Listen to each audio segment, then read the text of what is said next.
नमस्कार बच्चों, हम लोग एड्स के टॉपिक पर चर्चा कर रहे थे और आज हम हमारे इसी टॉपिक को आगे बढ़ाएंगे। और आज हम इसी टॉपिक पर कुछ अन्य बिंदुओं पर चर्चा करेंगे।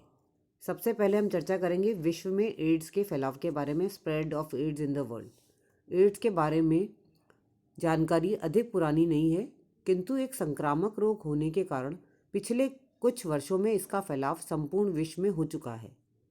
अब हम पढ़ेंगे भारत में एड्स के बारे में। भारत में एड्स रोग का पता 1980 में लगा तथा 1986 में पुणे में इसके प्रथम रोगी का पता लगा।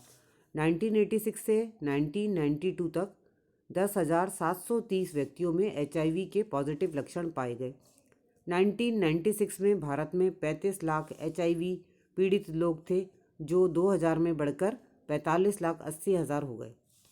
मुंबई में स्थित एड्स अनुसंधान एवं नियंत्रण केंद्र ads research and control centre का मानना है कि केवल मुंबई की वेश्याओं का लाल बत्ती क्षेत्र 1 घंटे में 30 या 4 व्यक्तियों में HIV संक्रमण बढ़ा रहा है।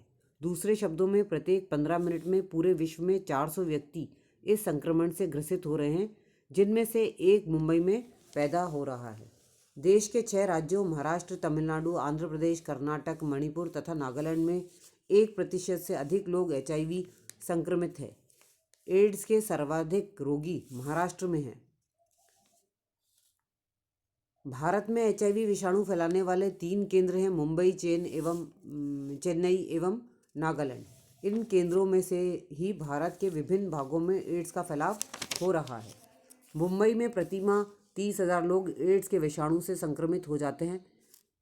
यह तथ्य अत्यंत चौंकाने वाला और हमें आत्मचिंतन एवं मनन के लिए प्रेरित करता है। आने वाले दशकों में राजस्थान में भी यह एक व्यापक समस्या होगी। इसके कई कारण हैं, किंतु सबसे प्रमुख कारण यह है कि राजस्थान सीमावर्ती प्रदेश है। एक ओर इसकी सीमाएं पाकिस्तान से छू रही हैं, वहीं दूसरी ओर गुजरात, उत्तर प्रदेश, पंजाब, हरियाणा, मध्य प्रदेश से भी इसका सीधा संपर्क है। एड्स की दृष्टि से यह एक विशेष पहलू है, क्योंकि इन प्रांतों से लोगों का आना जाना रहता है। राजस्थान में घुमक्कड़ प्रवृत्ति के समूह भी हैं, जैसे गाडोलिया लोहार, जिनसे भी एड्स की संभावना बनी रहती है। राजस्थान में कई राष्ट्रीय राजमार्ग भी हैं। जितना लंबा राष्ट्रीय राजमार्ग होगा, एड्स की संभावनाएं भी अधिक होंगी। इसके पीछे तथ्य यह है कि राष्ट्रीय राजमार्ग के किनारों पर वेश्याओं की बस्तियां हैं, जहां ड्राइवर कुछ क्षणों के लिए प्रवेश करते हैं और एड्स के लिए नया रास्ता खोल देते हैं। ये ड्राइवर जब अपने घर पहुंचते हैं और अपनी पत्नी से संसर्ग करते हैं, तो वेश्या बस्ती से लाए गए एड्स के विषाणु निश्चित रूप से पत्नी तक पहुंचा देते हैं। एड्स संक्रमित माताओं से 30 से 40% संभावनाएं भ्रूण में इस रोग को संक्रमित करने की रहती हैं।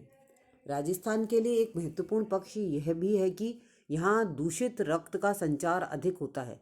जब किसी व्यक्ति को रक्त की आवश्यकता होती है, तो वह पैसे देकर अनजान व्यक्ति का रक्त लेने से नहीं चूकता।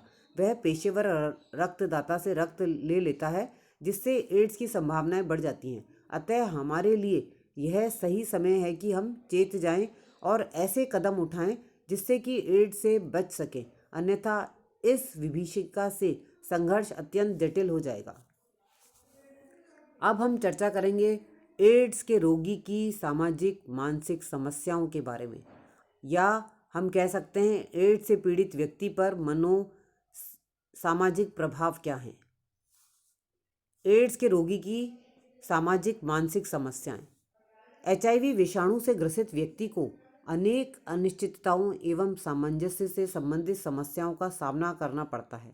उसके सामने जीवन की आशाओं एवं अपेक्षाओं, व्यवसाय, परिवार आदि से संबंधित अनेक समस्याएं खड़ी हो जाती हैं, जिनका प्रभाव उसके जीवन की गुणवत्ता एवं दीर्घ जीवन पर भी पड़ता है। समाज का उसके प्रति व्यवहार बदल जाता है, उसके दैनिक जीवन में तनाव पैदा हो जाता है। एड्स से पीड़ित व्यक्ति की प्रमुख मनोवैज्ञानिक सामाजिक समस्याएं अथवा एड्स का व्यक्ति पर प्रभाव को हम इन बिंदुओं के अंतर्गत दर्शा सकते हैं।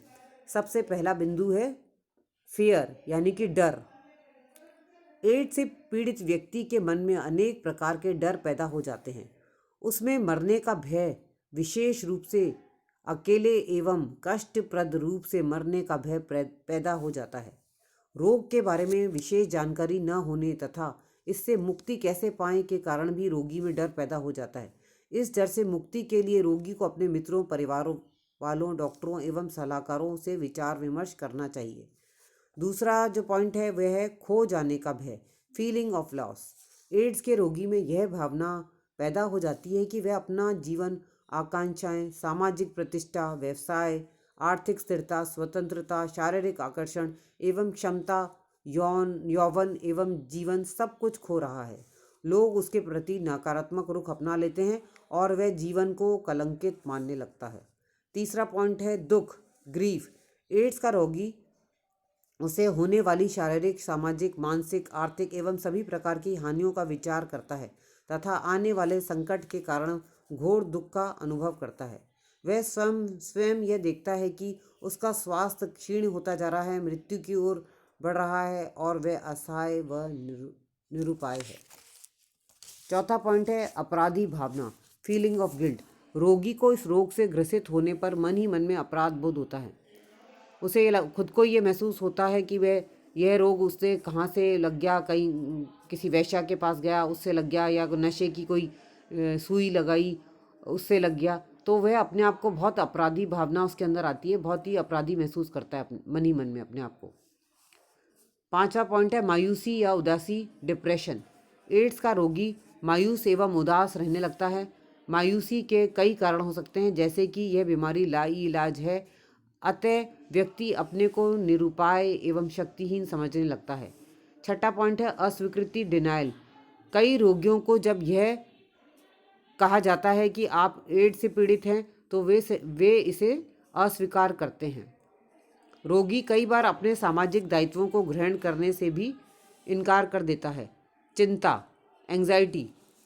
एड्स से पीड़ित व्यक्ति चिंतित रहने लगता है। उसकी चिंता के कई कारण हो सकते हैं, जैसे कहीं घर में दूसरों को यह रोग न लग जाए, उसे अन्य रोग न हो जाए, उसका व्यवसाय छूट गया है, उसकी सामाजिक प्रतिष्ठा दांव पर है, वह कष्ट से मरेगा, उसकी मौत अपमानजनक होगी, वह मित्रों, परिवार के लोगों आदि के साथ सामंजस्य कैसे करे, शारीरिक क्षमता व आकर्षण का घटना तथा पराश्चित्रता का बढ़ना आदि। आठवां पॉइंट है क्रोध, एंगर। एड्स से पीड़ित होने पर कुछ व्यक्ति क्रोधी स्वभाव के हो जाते हैं। वे चिड़चिड़े हो जाते हैं, वे हर छोटी मोटी बात पर क्रोध करने लगते हैं, क्योंकि वे यह सोचते हैं कि वे दुर्भाग्यशाली हैं तभी उन्हें यह रोग लगा। 9वां पॉइंट है आत्महत्या, सुसाइड। एड्स के रोगी कभी कभी आत्महत्या भी कर लेते हैं। पीड़ा एवं असुविधा, शर्म एवं दुख से मुक्ति तथा अपने परिवार वालों को कष्टों से मुक्ति दिलाने के लिए भी रोगी आत्महत्या कर लेता है। और 10वां पॉइंट है सोशल इम्पैक्ट, सामाजिक प्रभाव। एड्स के रोगी को अनेक सामाजिक कठिनाइयों का सामना करना पड़ता है। उसकी सामाजिक प्रतिष्ठा एवं पहचान समाप्त हो जाती है। वह अपने आप को अयोग्य मानने लगता है। शरीर की बिगड़ी आकृति, घटते हुए वजन एवं ताकत के कारण भी वह अपने आप को अप्रतिष्ठित मानने लगता है। एड्स के रोगी की नौकरी छूट जाती है या व्यवसाय समाप्त हो जाता है। कोई भी उसे अपने यहाँ काम देने को तैयार नहीं होता, वह पराश्रित हो जाता है। सामाजिक दृष्टि से व्यक्ति को कलंकित माना जाता है। लोग सोचते हैं कि उसने ऐसा कुछ अवश्य किया है जो अवांछनीय है। ऐसे व्यक्ति को लोग मकान किराए पर नहीं देते, मित्रता छोड़ देते हैं, उसका जीवन अकेलेपन से भर जाता है। तो बच्चों, ये पॉइंट्स बहुत इंपॉर्टेंट है कि एड्स के रोगी की सामाजिक मानसिक समस्याएं क्या हैं, इसका आप अच्छे से अध्ययन कीजिएगा। आज की क्लास में बस इतना ही। धन्यवाद।